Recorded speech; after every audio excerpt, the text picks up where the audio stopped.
Hi everyone, welcome to KastorCorner.com. I'm your host Khalil here for another live toy of the day. You can check out a full gallery of this figure on KastorCorner.com, and you can follow us. We are at Kastor's Corner on all social media. We really appreciate all the follows on our Twitter and our Facebook and our Instagram. We've got some fun new videos of Jackson up on our TikTok, which is actually getting more likes in my videos or my pictures for toys, which is funny. You can also check out the Cornercast podcast this week with our friend Benjamin David from Above and Batman Beyond and DC Collecticast, and coming up it's Dan Who, DJ and Jesse, and more. So in the coming weeks, so we're really excited about that stuff. So I've talked a little bit about my personal relationship with wrestling, and recently I've been watching the A&E biographies on some of the wrestlers, and my girlfriend was asking a lot of questions because she didn't grow up watching wrestling, and so she's asking a lot of questions, and they were actually pretty good ones, about the difference between sports entertainment, the difference between boxing and wrestling, and it kind of explaining it. And I remember and I've listened to some of the Stone Cold podcast, talking about keeping the veil, the secrets alive for so long, because in the 80s we thought like these were real competitions for the most part. They seemed a little goofy sometimes, they seemed a little fake, but for the most part, like, you really thought that that was true. At least growing up I did. And my dad, not being from here, was really into it and really kind of enjoy, like, any chance he got, he watched. I don't know how, because listening back to Ric Flair and Stone Cold and some of the other wrestlers talk about how wrestling was back then, I don't know how we got to see some of the regional stuff, but I guess WCW was big enough by the time I remember watching it that I remember watching Ric Flair and Sting and Steiner Brothers and the Four Horsemen and all that stuff. And I remember really not liking WCW. I always felt it was like the Pepsi to WWF at the times, Coke. Like, I really felt like it was like a similar product, but just not there. It's kind of like, you can get RC Cola, sure, or you can have a Coke. Actually, I liked RC. So, I remember growing up and watching as much wrestling as we could. And Dad used to take us to gyms here in Connecticut, down Fairfield and Bridgeport and all those areas.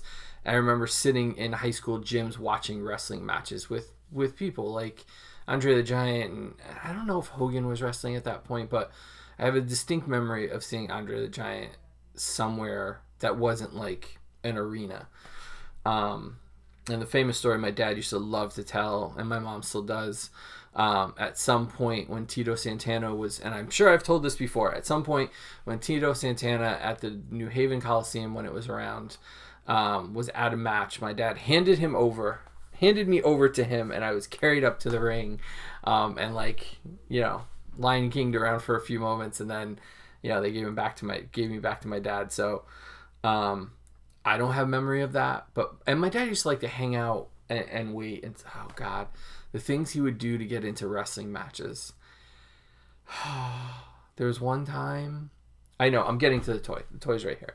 I remember one time we went and we didn't have tickets, so he told me to stand in line, and he came back and he was like, "Now don't say anything and limp," because I guess he talked somebody at the box office into getting good tickets because his son was handicapped.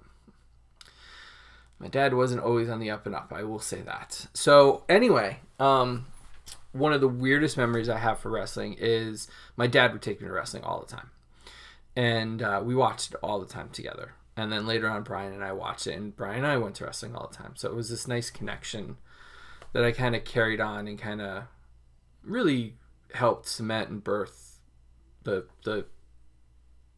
family that I built with Brian. Even though he never met my dad, I feel like he's an extension of what Dad would have been like. Dad would have loved you, Brian. One of the weirdest moments was we took Mom one time. It was one of those times where the worlds collided, and we had good seats. We were in like the first balcony, in like the dugout first row, and I remember being all excited, and I remember I bought Ultimate Warrior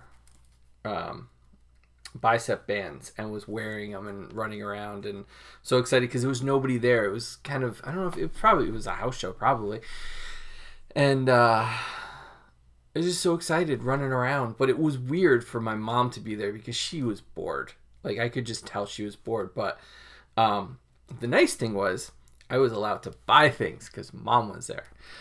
So that was the nice part about it. And so earlier this year when I kind of got back into wrestling stuff, like I had bought Rock and Lita last year when I went out with my niece, and it was great to pick those up that day and have that moment with her. But like that was it for me really. And then at the beginning of last year or mid last year, Stone Cold and this guy popped up, and I ran out to the store to get him one day before work, and I missed him. And it was the first introduction to how difficult wrestling figures can be sometimes to get. I didn't realize that they were almost as difficult as Star Wars and G.I. Joe. Well, maybe not G.I. Joe, but they are just as sought after, and they are definitely not packed appropriately. They are definitely packed with short packs and things like that. So I've been chasing the Warrior for, I don't know, almost a year now, maybe. I want to say whenever I got Stone Cold, which was like last summer, last spring, or no, maybe it was the beginning of the year.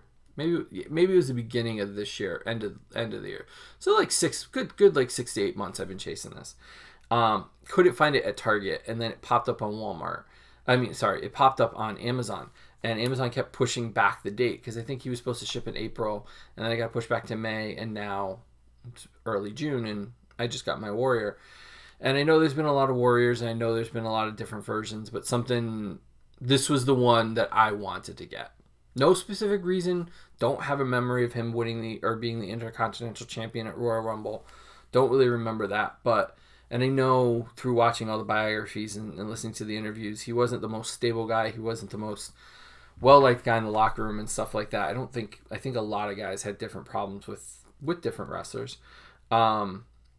But there was something about this character in wrestling that he played that really spoke to me. I mean, it's the same reason I liked Hot Rod.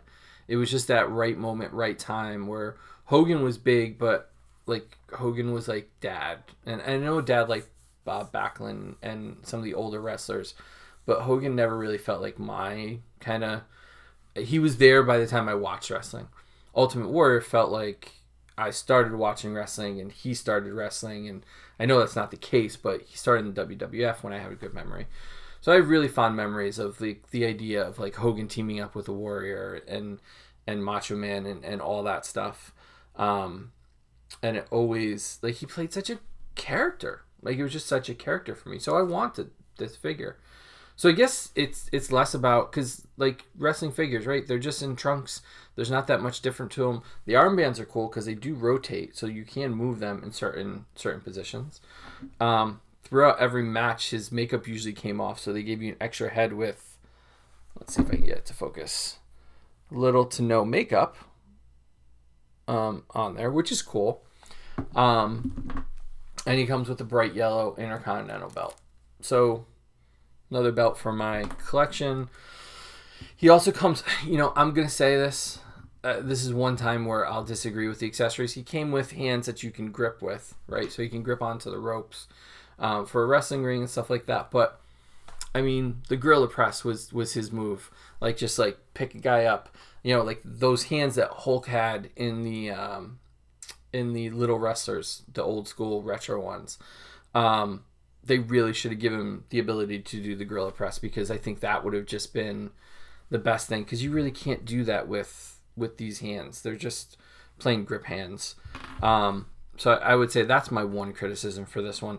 I think it's great. Colors are great. It's bright. It's colorful. He's got the rainbow on his boots. all the different warrior symbols on there, which is really cool. You'll get close-ups, full gallery of this guy coming up on the website. You can check that out. And I don't know. I like getting wrestling characters here and there. I tried to make my own Andre out of a Big Show and an Andre, and it didn't really work out because the paint isn't coming off. I wasn't able to remove the paint, but I like mixing the classic, the ones I have memories for. This is one of those collections where I can definitely corral my need to be a completist. And I can pick and choose. I can cherry pick this line for sure. And if I don't get something, like if I didn't get this warrior, I know I would get a different one. But I'm happy that I got this one because it kind of started me down the road this year about buying more wrestling figures. And I definitely want that Ultimate Hulk at some point. And Macho Man's been popping up, so maybe I'll grab him. Because I got this ring appearance one, but I didn't realize how limited he was. So there's my memory lane with the Ultimate Warrior for this toy of the day. We are slowly approaching our halfway mark, and we've got something fun planned for 182. So I'm excited to share that with you guys when it comes up in the next couple days. So go to castorscorner.com for a full gallery of these things. Make sure you follow us on social media. We are at Kastor's Corner, and subscribe and check out and listen to the Cornercast podcast up on Apple Podcasts. We really appreciate all the support there, and hit the subscribe button down here somewhere. The more of you that subscribe, the more cool things we get to do, and then we get to share them with you. And really, it's an important part of this for me is to be able to share these personal stories. Sometimes it's less about how articulated or how detailed the figure is, and sometimes it's more about the memories that the toys bring to us. So thank you guys for watching. We will see you tomorrow here on castorscorner.com with an all-new toy of the day. Have a good night, guys.